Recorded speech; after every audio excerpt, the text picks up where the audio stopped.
Sa ngayon ay babalikan naman po natin si UP College of Law Dean, Professor Gwen de Vera. So Dean, ano po yung reading ninyo sa development na binabanggit kanina lamang ni Joseph? Naalala ko po yun, no? Na nabanggit po yun, kung tama yung pagkakaalala ko, si Presiding Officer Senator Cheese Escudero yung nagsabi na kailangan magkaroon ng sumang-ayon, no? Yung kabilang panig para palitan yung order ng trial. Yes. Pero maaari pa din naman po na ang Senado mismo, through the presiding officer, ang magpasya kung ano yung magiging order of trial. Kasi yung sa rules po nila sa impeachment trial, hindi naman po nakasaad doon na hindi maaring baguhin yung order ng trial. So kung sa palagay po ng Senado bilang impeachment court, mas baka bubuti kung palitan at gawing palitan na po kada article of impeachment, maaari po nilang gawin yon. So malamang po niyan, kahit po manifestation yung sinumitin ng prosecution, baka po bago magsimula yung mismong pagsalag ng mga testigo, pag-usapan din po nila yung order ng trial at baka po magbigay ng order ang presiding officer. Oh, they can still, ma'am? Opo. They can still decide. Opo. Dalawa po kasi yun eh. Kadalasan po kasi sa court proceedings, may tinatawag po tayong manifestation at may tinatawag po tayong motion. Yung manifestation po, kadalasan po ginagamit yan kung gusto lang magpaabot ng parang naiisip, kaisipan o gustong ipahayag ng isang partito. Dito po yung prosecution na sinasabi po nila na baka makabuti para sa lahat kung babaguhin natin yung order of trial. Pero kadalasan po ang manifestation, kung sa court po yan, wala pong hinihingi. Wala po silang sinasabi na please grant our prayer na palitan yung order of trial. Kadalasan po pag gano'n, nasa motion po yon. So minsan po sa korte, kapag ka-manifestation, hindi po nagro-ruling yung judge. No? So abangan po natin mamaya kung ang presiding officer natin ay gusto niya mag-ruling do sa manifestation or ino-note lang po niya yon na ino-note niya. So ang mga pwede po mangyari, noted lamang or pwede po niyang sabihin na received at hihingi po siya via oral parang oral argument kung ano po yung posisyon formally ng prosecution at baka po bigay sila ng ruling kung alin po yung papanigan nila doon sa mga proposal. So looking forward, ma'am, kung sakasakali man na matuloy yung pag-uumpisa ng Article 1 ng prosecution today, what do you expect? Ang inano daw nila, ma'am, may nakasubpina na dalawang dating bank manager ng Land Bank. So what do you expect from them? Kasi po ito po ay tungkol kasi sa confidential funds, no? Ang confidential funds po kasi meron pong particular na issuance ang ating kung tama po ang pagkakaalala ko, joint circular po kasi yon ng COA, ng DBM, pati po ang PNP. Kasi po dalawang uri po ng pondo yan. Meron po tayong confidential funds at meron po tayong intelligence funds. So yung confidential fund po, yun yung pwede pong mailagay sa appropriations para po sa national government agency tulad po ng Office ng Vice President or tulad po ng isang departamento like Department of Education. Para po siyang line item. Pwede po siyang malagyan. Appropriations Act. Pero po, meron po yan, dun, kaya po naglabas ng circular, yung joint circular, para po bigyan ng proseso yung paano siya kukunin nung ahensya.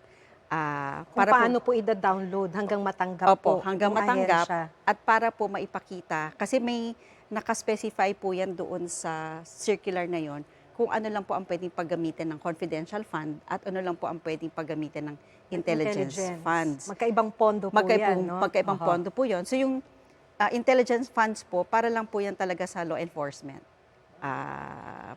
So ito po confidential funds, po sa circular na yun, nandun po yung ano po ang requirement para siya ay ma-download, yung ma-disburse po doon sa ahensya. At meron din po kasi, pwede po kasing kuhain yon bilang yung tinatawag po nating cash advance. Medyo masalimuot po yun sa gobyerno. Mm. Pero pag cash advance po kasi ibig sabihin, kailangan po magkaroon ng liquidation. Ipapakita kung ito po ba ay ginastos ng ahensya para lamang po dun sa mga authorized na expenditures para sa confidential fund. So kung ilalatag po kasi nila yung buo na yon, medyo mahaba po yon dahil kung ito po ay mga managers ng land bank branches, 2 branch po ay yata ito. Opo. Yung pang vice president po siguro tsaka pang Department of Mm-mm. Education. Maari pong ang testimonya nila, ang kaya lang pong sakupin noon ay yung kung ano yung sinumite para makapag-disburse through land bank, kung sino yung pumunta para mag-transact sa bangko para makuha yung fund at kung magkano yung inilabas. Gaano kadalas, no? Gaano kadalas. Kasi ang mga testigo po, maaari lang po silang, ito pa mahaba pong pinag-usapan to ng Article 4. Ang mga testigo po kasi, yung kanilang testimony, kailangan po limited yun dun sa kanilang kaalaman o naranasan. So, kung bank manager po, malamang po talaga ang saklaw lang ng kaalaman nila ay yung pag-transact nung withdrawal nung amounts doon po sa kanilang mga branch. Pag confidential funds po ba, ma'am? Of course, since line item siya and it's government funds, land bank talaga. Dadaan di ba? Opo. So pag if it's confidential funds, may iba bang process yan ng disbursement na kukunin doon o kailangan may very specific person in that agency who can transact for that agency? Kung maalala ko po yung ating circular, no? May parang proseso po talaga nakasaad doon. So, una po sa lahat, merong kailangang documentation din kung kukunin na ng agency, kung magpapadisburse yung agency. Kasi po yung confidential fund, hindi po yon para sa isang official or personnel. Sa agency po yun binibigay, no? Ang local government unit po pwede rin nun, basta nakalagay sa kanilang appropriation. So, binibigay po yun dun sa local government unit. So, ito po, binibigay po siya dun sa ahensya. So, yung ahensya po, meron po siyang dapat tinatawag na accountable officer at meron din po siyang tinatawag na, alam niyo naman po sa gobyerno, maraming mga acronym. So, naalala ko po yung acronym niya, SDO. Ito po lang yung mga, dahil nga po, sensitibo yung confidential na funds, no? Hindi lang dahil may specific expenditure siya, pero minsan po malaki pong amount ito. Yes. So yung SDO po na nag-handle ng fund na yon, hinihingan po yun ng bond. So ganun po kahigpit yung proseso para po makuha ng ahensya at magamit ng ahensya.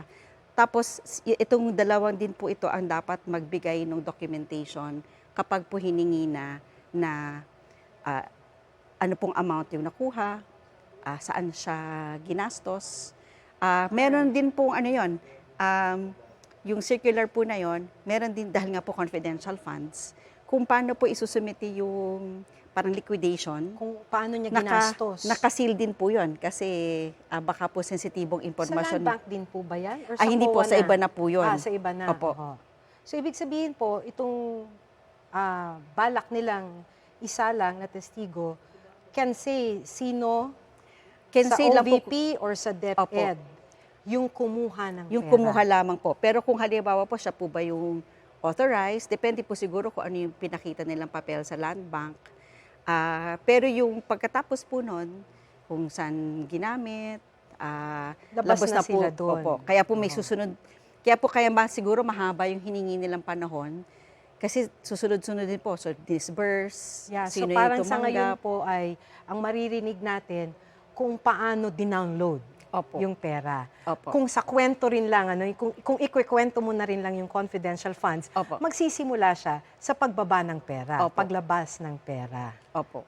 Pero ma'am, I was just wondering actually, dahil ito po inimbestigahan na po ito sa Kongreso. Kung ano po ba yung napag-usapan doon when they,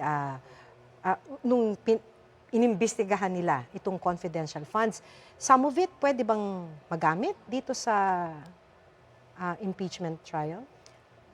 Hindi automatic ibig sabihin, hindi po nila pwedeng hingin lamang yung Kung ano man report yung nung, report. ito ata yung Quadcom, yung joint committee ito na Yung nag-imbestiga sa ng Office of the Committee on Good Governance. Tama po Opo. ba yung committee ni Congressman Joel Chua? Opo. So, hindi po nila maaaring hingin lamang yon. Tapos, yun na yung magiging basehan nila. So, kailangan din po isa-isang ipatawag. Ay either ipatawag po bilang testigo, yung mga naipatawag din po doon, para po yung mga dokumento na related sa kanilang testimony, nakahiwalay pong isusumite para dito sa impeachment trial. So hindi po yung yung mismong report. Yung mismo report po, Oo, pwede. kailangan din pong i-enter yon. Hindi po siya Oo. automatic. Opo. Alright. Pero maliban po rito, ibig sabihin kasi ikwikwento kung Opo. paano na tong confidential funds. If I'm not mistaken, isa po sa, tama ba? Siguro I should ask the Senate reporters. Pero si Madriaga po no? Opo. Ay isa sa mga balak nilang isa lang na testigo. So, what to expect naman from Madriaga, ma'am? Palagi ko po yung kay Madriaga kasi yun din po yung naging maugong nung napatawag din po siya sa Kongreso. Kung maalala po natin, nung pong nagkaroon ng budget hearing at nagkaroon ng deklarasyon na ito na kasi yung confidential funds na ibigay dati. Kung maalala po natin yun, parang may nagbanggit na may certain portion ng confidential funds na between 11 days or 19 days na ubos, nagastos yung fund. Pero maugong po nung tumistigo naman si Mr. Madriaga, ang sinabi niya, actually, mas mabilis ng Yung 11 24 hours, yung 24 sabi niya, hours hindi to 11 days. At Opo. least yung sa confidential funds of the OVP. Tama Yes, po opo. Na, sabi niya, hindi yan 11 days. In 24 hours na-deliver Opo. ko yan. Parang ganun Kasi medyo may shock value nung sinabing 11 days. Kasi 11 days yan, parang naalala ko noon, may mga news reports na kung 11 days, ganito yung amount, parang more than 1 million a day yung nagagastos. No? Ano kaya yung pwedeng pagkagastosan ng confidential funds na sa isang araw, 1 million yung nauubos. No? So para sabihin niyang 24 hours lang, naubos yung I think parang 112 million yata iyon. Maraming nagulat. No? Pero yun nga, Sandra, parang isang ano lang yun, isang portion pa lang din yun. Oo nga. Kasi parang kung sasabihin niya at tatanggapin na naubos in 24 hours, hindi naman ibig sabihin hindi ginastos para doon sa specified na permissible expense. No? So kailangan po meron pang ibang testigo para sabihin na hindi siya nagastos or yung halimbawa po, walang liquidation. Kaya hindi natin alam kung paano ginastos yung funds. I remember kung sa issue pong ito ay, di ba may COA na rin dito? May mga dinis-allow na ang COA dito So, hindi rin yun sapat. Yung sinabi ng Commission on Audit, na at least the result of their audit tungkol dun sa confidential funds ng OVP and DepEd. At nasa bawat senator judge na yon, mahalaga yung tanong na yan kasi ang malamang po sasabihin ng depensa, kailangan maging final yung notice of disallowance. No? Sa atin po, pag sinabi nating final yon, ibig sabihin, hindi na ito question nung ahensya. Pero pag question po kasi ng ahensya yun, minsan umaabot po yun hanggang Korte Suprema. Kaya napakatagal pong panahon yun bago talaga nating masabi na file na isang notice of disallowance. Pero mahalaga yung tanong na yun dahil nasa impeachment trial po tayo. No? Hindi po kailangan na meron ng prior decision. Ang titingnan lang po natin ay kung mapapatunayan nung prosecution yung mga galaw, yung mga ginawa ng Vice Presidente sa ilalim ng article na yon. Okay. Thank you po, Dean.